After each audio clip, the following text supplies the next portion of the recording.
présente Musica.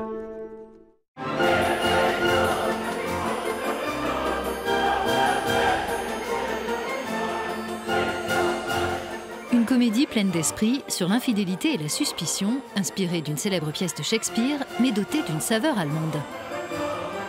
La Staatsoper de Berlin fête sa première production de la saison avec les Joyeuses commères de Windsor d'Otto Nicolai. Dans le rôle titre du bon vivant, Falstaff, la basse allemande René Pape.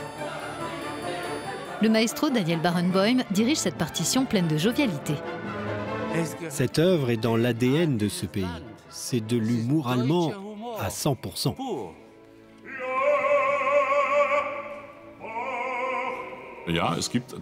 Oui, l'humour allemand existe, même si ici on peut le qualifier de shakespearien. Mais il est clair que nous sommes des gens drôles.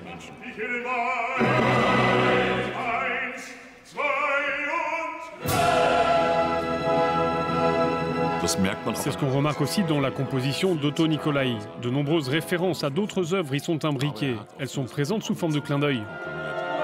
Le compositeur allemand avait lui-même assuré la direction musicale lors de la première de cette œuvre il y a 170 ans, ici dans cet opéra, avant de décéder peu de temps après, à seulement 38 ans.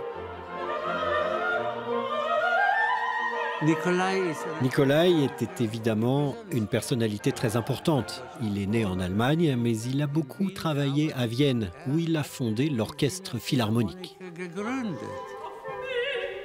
Comme dans Falstaff de Verdi, cet opéra est centré sur ce gras chevalier qui a connu des jours meilleurs.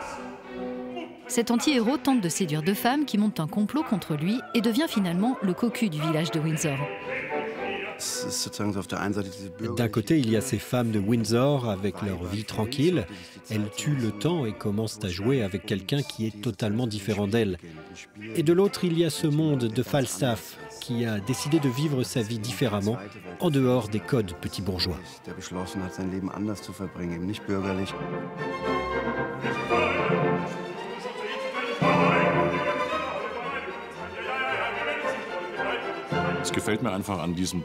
C'est ce que j'aime chez ce type, qui est maladroit et en même temps attachant.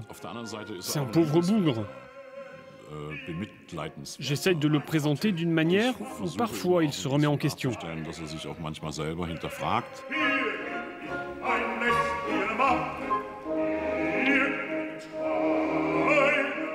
Otto Nicolai a qualifié son œuvre d'opéra comique et fantastique.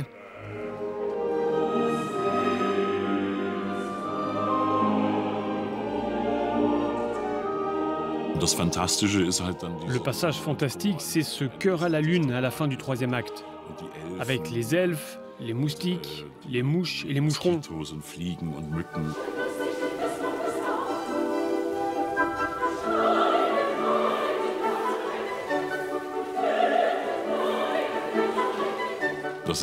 Cela fait penser à un conte de fées.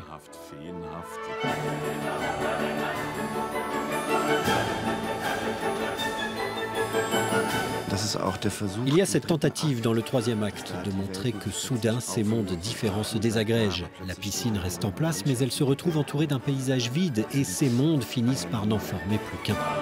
On bascule dans un univers fantastique.